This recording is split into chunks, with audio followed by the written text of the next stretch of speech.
We all know Eminem's stance on mumble rappers, especially after he completely destroyed them with his disses. Now, mumble rappers are reacting to those disses, and you won't believe what they have to say. Be sure to leave a like and subscribe to the channel. On Instagram, responding to a fan, he said, "Thank you, Eminem. I deserve that diss." Did you want to win any of these items on the screen? If so, be sure to watch the whole video, leave a like, and comment the hidden message. And with that being said, let's get right back into the video. The setup. What most people are doing, maybe that was what tainted their ear. Eminem is the guy who has helped lead the charge in many ways against people in mumble rap. But have you ever wondered why exactly he did that? Why he took it upon himself to not just insult them, but to basically make an entire set of songs in his album Kamikaze to take on the mumble rappers? That would be because Eminem is a purist when it comes to rap music. What do I mean by that? Well, I'm not saying that his songs are pure. We all know that this definitely isn't the case. I mean, seriously, listen to some of them and tell me they're pure, especially Kim. But rather, it's pure in that it's what rap is meant to be. An expression of the rapper who is trying to tell a story to you, the listener. I know that may sound poetic and cheesy, but trust me when I say that for someone like Eminem, it's a real belief. For people like Eminem, for people like Drake, for people like NWA back in the day, rap music wasn't just about making a statement or just making money and getting fame. It was an act of expression, one that was fueled by their desire to get certain things off of their chest. A bunch of Tupac acapellas and went crazy with them. It's like whatever I could salvage out of anything, I just did. If you look at the evolution of Eminem from where he was in 2000 before he started his career and where he is now, you can see just how much he's evolved as a person and artist. From the days of him being the rawest and most epic rapper in the world to the period of time where he was recovering from a substance issue to him striking back hard and fast at all the haters via Kamikaze. He was like Lil Xan, Lil Pump imitate Lil Wayne, and I was like, yeah, I definitely imitate Lil Wayne. You could see him changing his style and how he raps, but never losing the important nature of what rap is in his eyes.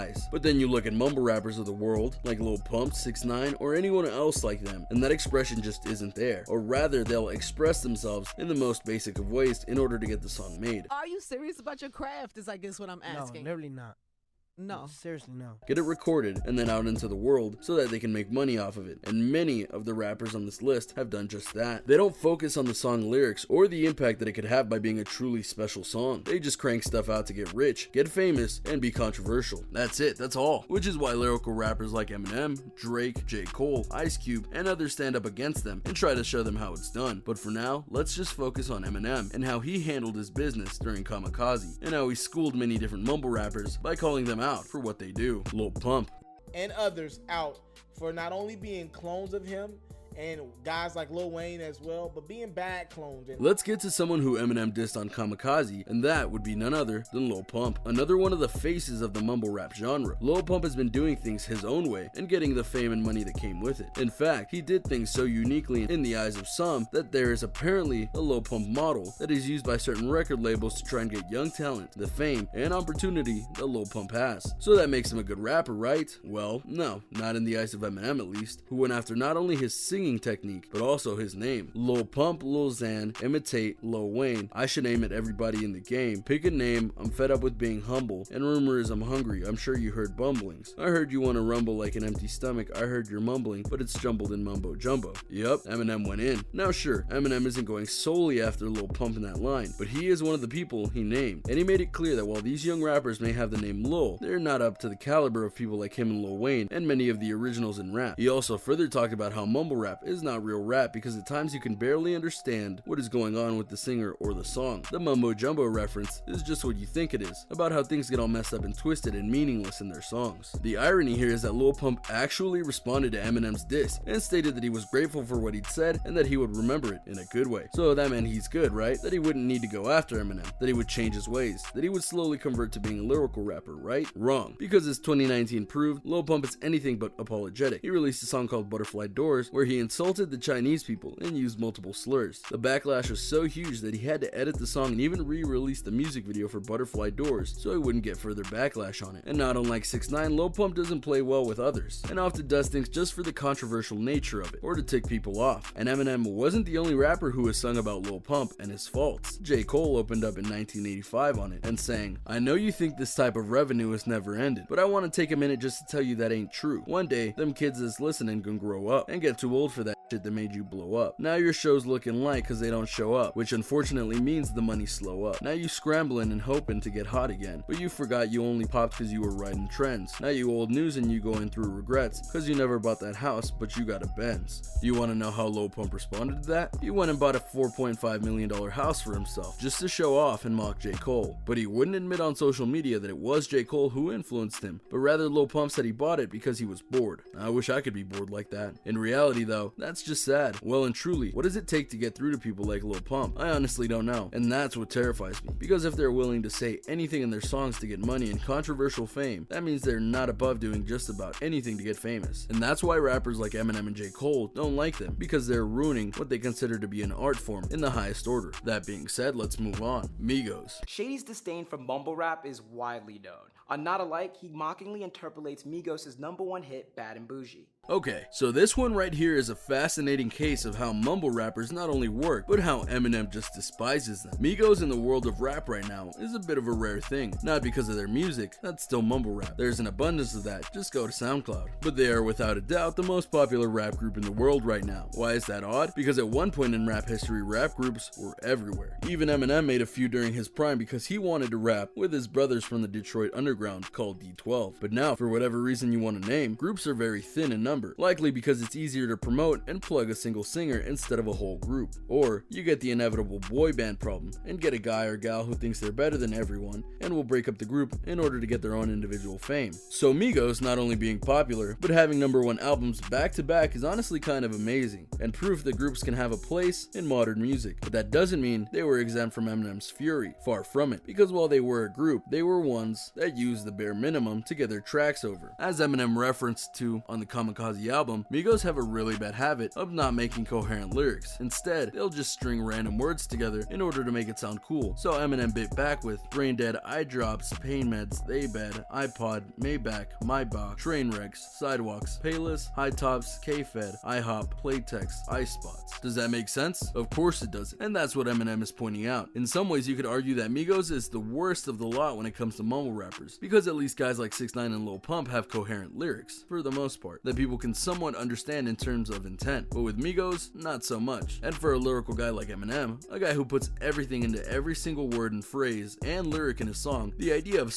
anyone just stringing words together randomly and calling it a song is downright insulting. So let that be a lesson, young mumble rappers. Put in more effort, or Eminem will burn you in his next album about it. 6ix9ine. Okay, so if we're being honest here, technically speaking, Eminem has never dissed 6ix9ine that we know of, and he technically didn't single him out in Kamikaze, which if you really think about it, it's kind of weird that he didn't, because on the whole, 6ix9ine is one of the most recognizable figures in the mumble rap movement, so it would make perfect sense for Eminem to fire away at the quote king of New York and try to get on his head, but instead, he just played it silent and moved on to other targets. And you want to know who noticed that? 6ix9ine. Oh yeah, he heard all about how Eminem was sounding off on mumble rappers as a whole, and yet he wasn't getting any time from Eminem, so he decided it would be a good idea to try and mimic Lose Yourself, an all-time classic Eminem song that won an Oscar, with his own lyrics attached to show how great a singer he was. I know they miss me, all you mumble rap kids, colorful hair, can't compare to the lyrical phenomenon that's right here. You'll have to forgive me, but I can't help but laugh at the thought of people, including 6ix9ine himself, thinking that Tekashi was a lyrical phenomenon, and that Eminem wasn't. It's just really funny to think that. And it's possible that 6ix9ine felt the same way in that thought, because he deleted that Instagram post, which goes to show just how tough he really isn't, because he genuinely really isn't, and he should know better than to mess with a guy who can bust out best-selling diss tracks like they were nothing. Though it still doesn't answer the question, why didn't Eminem diss 6ix9ine? There was obviously ammo to use against him, from his over-the-top personality to the way he colors his hair and covers himself with tattoos bearing his name, 6ix9ine over 200 times apparently, and of course, his music. While I can't speak for Eminem, I think it was because that he views 6ix9ine as a joke, as a guy trying to be something that he seriously isn't, so he decided not to do an easy diss on him because he knew it wouldn't mean anything in the long run. Or just as smartly, he didn't want 6ix9ine to see this as an opportunity for a feud and try to make something out of the diss, with 6ix9ine ultimately profiting the most from the beef as MGK did. That's part of where 6ix9ine's fame comes from, making feuds out of nothing. So it's likely he would have gone after Eminem, which would have demanded a response, and it likely would have hurt 6ix9ine's career as a whole, because Eminem is not known for going lightly on his enemies. The point here is that we honestly don't know why he didn't go after 6ix9ine, but it's likely that he felt that Tekashi just wasn't worth his time. And after the recent jail/snitch episode in 6ix9ine's life, Eminem made the right call on that. Vince Staples.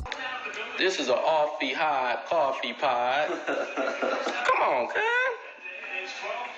Here's another interesting one for you, and one that shows that Eminem never forgets a single insult that is thrown at him, no matter by whom. You see, one time on BET, Eminem came out of the woodwork and spit out a very powerful and epic freestyle against United States President Donald Trump. He called out many of the things Trump has done in his presidency and how it affects the people of the US, as well as the world. Because of the length of the freestyle rap and the political nature of it, many people were a bit divided on what they thought about it, which is totally fair. However, for rapper Vince Staples, who is known to be very controversial, he said that not only did he not like it, but that Eminem could do better. Right, because there's no way he'll respond to that. Oh wait, he did. During the song The Ringer on the Kamikaze soundtrack. If I press the issue just to get the anger out, Full Magazine could take Staples out. This diss is a reference to how Staples has used his lyrics to anger many people, including a large chunk of the Christian population. Obviously, we know that Eminem isn't actually going to take out Vince Staples, but he's saying he's willing to step up to the plate if he is, because after the song went live and the insult had been made aware to him, he deflected and said that Eminem should go beef with fellow rapper MGK, whom Eminem also insulted during the Kamikaze album, and started a brief but well-documented feud instead of messing with him. But here's the question: why the deflection? Why not just call out Eminem on what he did, or fire back a diss of your own? Could it be that Staples was afraid of Eminem? That he knew he got called out, and he knew he couldn't respond in the way that most people expected him to? You be the judge. Lil Yachty. About Lil Yachty, he said,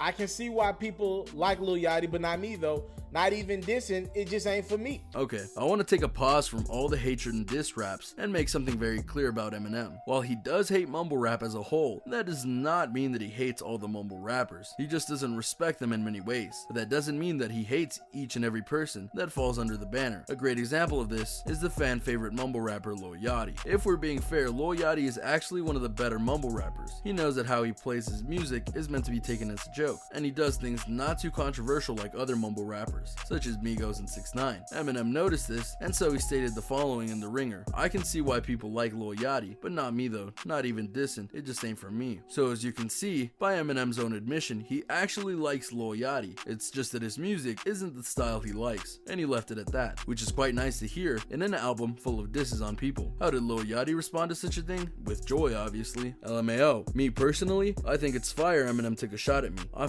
with Eminem. The last part was him stating that he wouldn't mind getting into a feud with Eminem, which has not happened at the time of this posting, but you never know. Either way though, this shows that Eminem is not only understanding of certain mumble rappers, but that he doesn't bear them any ill will, which is not something you can say for most mumble rappers who take shots on anything that moves if they think it'll bring them fame. Token. It's a word too, so how am I supposed to know if you're direct? I don't know, so I'm not gonna speak on something I don't know. That's why I'm not speaking on it. In the music genre, as well as certain other media genres, it's natural that at certain points in time, if you're successful or an up-and-coming star, that you'll get your sound or flow compared to other various famous people. For young Massachusetts rapper Token, he got compared to Eminem one time, which should have been a high honor, but instead he rapped, turned down meeting Eminem before dumbasses call me the new Eminem, suck my dick. Well, that wasn't very nice, was it? And gee, I wonder if Eminem is going to respond to that and what he would say on this matter, but you don't have to wonder, cause he already did. No more shiners, already too much time Token rappers. I hear you talking, I'm just too big to respond to it. So yeah, that's what happens when you take a compliment featuring one of the greatest rappers ever and decide to spin it into a diss track. Nothing good for the person who first threw the diss. Now you can understand a little bit of what Token is saying. He doesn't want to be compared to anyone, not even a legend like Eminem. But in that case, you just say that. You don't rap it as a diss, because that is what will get you in trouble. Donald Trump.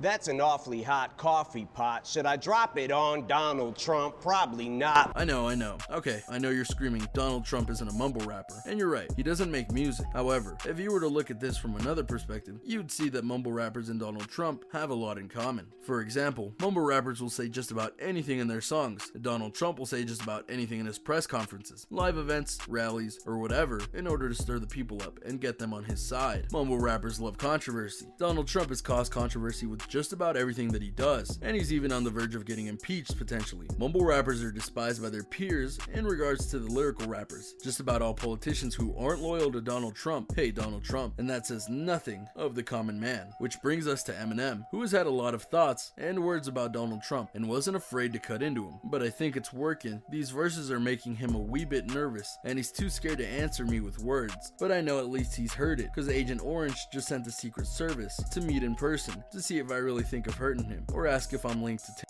That lyric was based on the freestyle rap that he'd cut during BET, and apparently after it, Donald Trump sent the Secret Service to deal with him. Take that as you will, but Eminem didn't forget it, and he's none too pleased with the President of the United States. So while Donald Trump may not be a mumble rapper, he may as well be in the eyes of Eminem, because nothing good comes from him in Slim Shady's eyes. And there you have it, a look at the mumble rappers and beyond that were insulted by Eminem and their reactions to it. Who do you think is winning the war between the lyrical rappers and the mumble rappers? Where do you think Eminem will go next in this war to defeat them all? Who is next on the list of disses should the need arise? Let me know in the comments below. Be sure to subscribe. It's your boy King Training, and I'll catch you next time on the next video. A simple reminder on how to enter our brand new giveaway. We will be giving away either an iPhone X Max, the new iPad mini, or a MacBook Pro. It's really your choice. So be sure to leave a like, comment the keyword, subscribe, and turn on notifications to enter the giveaway. It's really that simple. Go for it.